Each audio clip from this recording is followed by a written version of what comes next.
We've got our new field and completed the first step toward our $280,000 goal and arable crops. But now we've got the bigger part of that challenge to make about $160,000 between now and July when our harvest is ready. Yes, we've got a crop growing and no combine to be able to harvest it.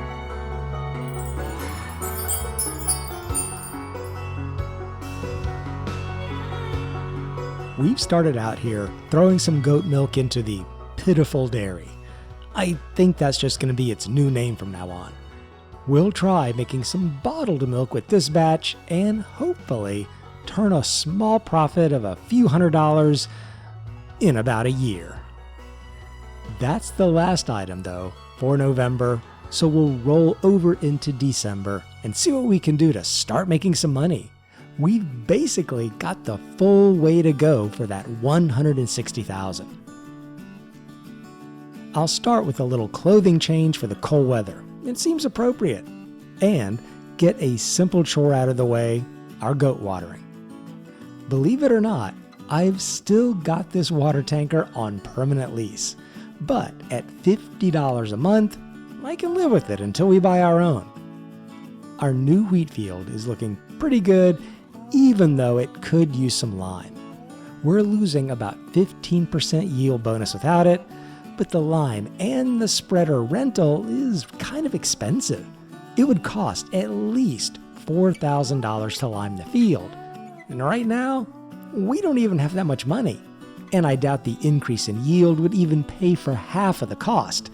So we'll hold on any lime spreading, maybe even until we get another field. January will probably be a big month with lots of selling, so let's see what that'll bring, because right now, we're just losing money every month from loans and operating costs. January morning and a light dusting of snow. Our silage will be ready later today, and we've been watching the mushroom prices, so it's time to load up a full year's worth of produced mushrooms and get those sold. Learning that the small farmer's kiosk gives a 20% bonus was huge.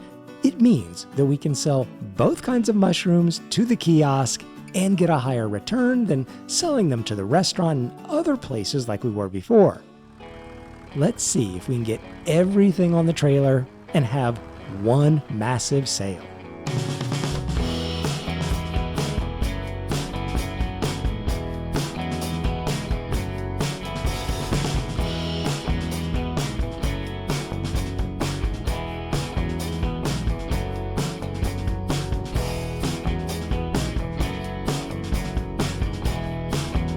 Now, one thing I hadn't counted on when making that statement was the annoying way stacked pallets and even the bales we saw in the last episode start sliding and migrating around on their own, even when they're strapped. The loading of this trailer went from bad to worse, and the more I tried to fix it, the worse it got.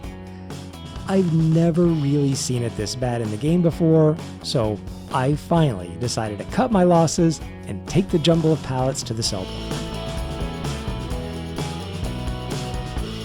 Not bad at 6,800. We'll get the rest of the pallets and hope we have better luck.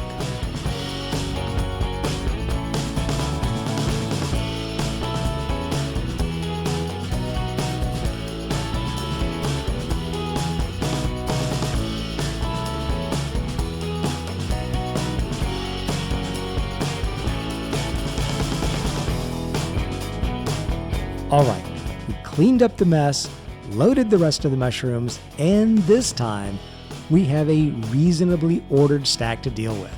Let's see what they're worth. Another 6,800, over 13,000 in the account.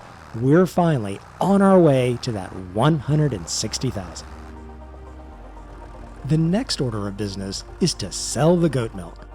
The price is really good in January, and we've got about 5,000 liters total between the two goat pens. This should bring in about $15,000. So let's get these loaded and sold while we wait for the silage to finish fermenting.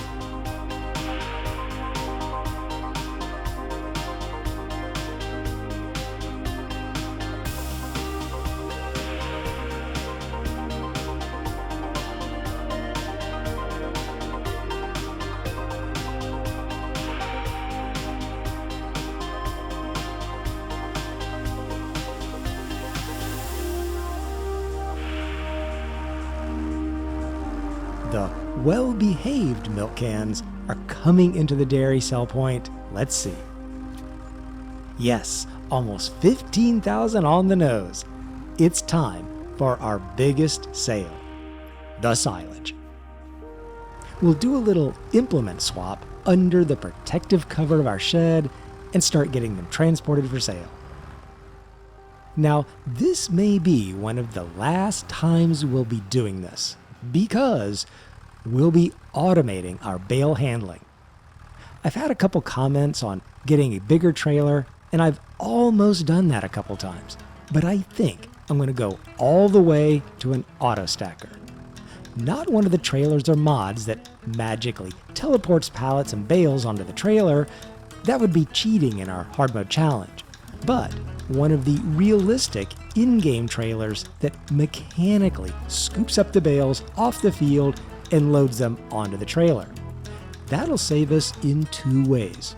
One, just getting the bales off the field and moved to the wrapper, and the other, to pick them back up after they've fermented to go sell, which is what we're doing right here. That's a cost that'll come after our combine harvester. We just need it soon because clearly January is not our month for loading trailers. Let's clean up yet another mess we've made, and I'll tell you what. We'll finish selling the rest of the bales off this field and all the other fields and try to do it accident-free.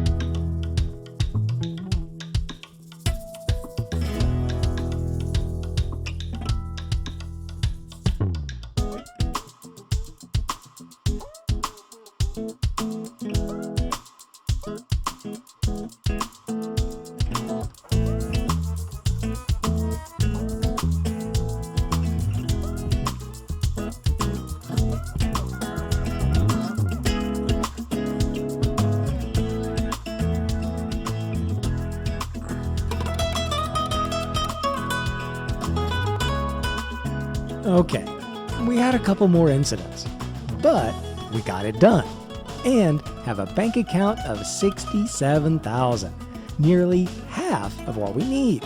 That's great, except for we pretty much ran out of products to sell. What I'm counting on to make our goal in July is to have another batch of silage to sell. That shouldn't be a problem, even though it will be ready last minute in July. And a nice load or two of milled lumber, which should be ready in June. That's it for January sales, so we'll advance into February. We may have a little more to sell in February, but it'll be mainly a month where we take care of a couple basic chores, like the goat watering. They're pretty thirsty animals, but well worth it for the goat milk, and getting the goats was a great investment. We're just now hitting their maximum production. Also, I think I'll clear this log from the upper field because this area right where it's laying is where I plan to put our silo. These thick trunks are a bit too heavy for our 3650 unless I cut them into small pieces, but I think I figured out a way to get the most out of each load. If I load one or two big logs on the trailer and keep the trailer attached to the tractor, it helps weigh it down so I can lift the heaviest piece and carry the whole main trunk in just two chunks. Let's see where this puts us. There's a little more room. We'll carry over a creekside piece and see. That's most of it. The sawmill's full. So we'll deposit the leftover bit back at the pile. The farm's looking beautiful, and the addition of that new field feels like a major expansion. I just hope we can get that combine without too many issues. Let's push forward into March and see where we're at. Well, people, we've had a change of plan, and it's a good one. While we rested, this combine header came on sale. The Massey Ferguson FreeFlow 25 FT.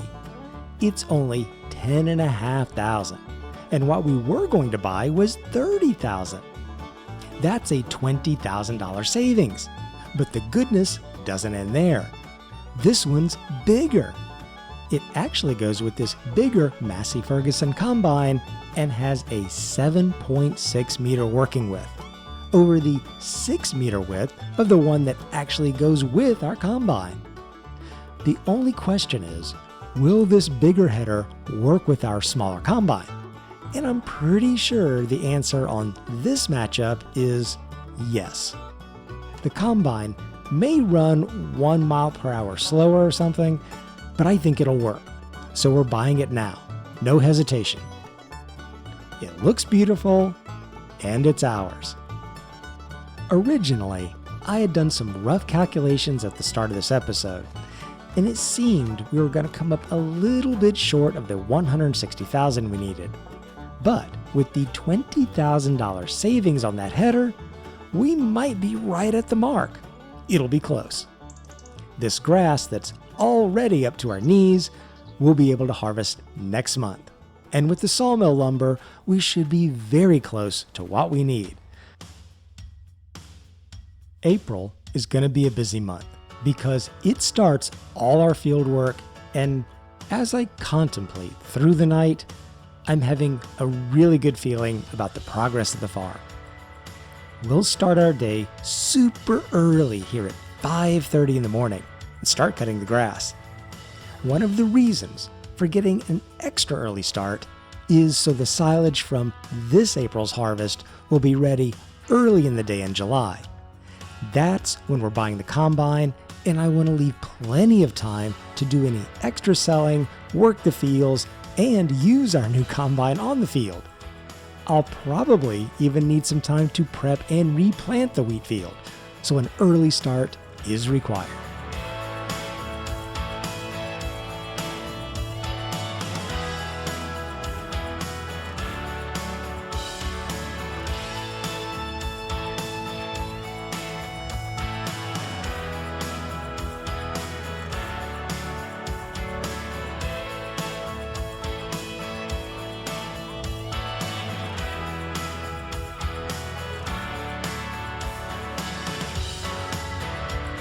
All right, nice and fast, we'll get that put away in the shed. I'm loving the shed, and get straight to hooking up the baler. I'll also refill the baler with wrap. And yes, we still have some wrap left. What we can't afford right now is another expense, like more wrap. I'm really excited about getting this combine, and if my memory serves me, I believe the trees we planted over 3 years ago will be fully mature in July, which will be quite the little windfall and exactly what we need to afford replanting the field, which I haven't even talked about yet. We'll just have to wait and see if the trees are ready in the next episode. The next one's gonna make or break us for our goal. See you then.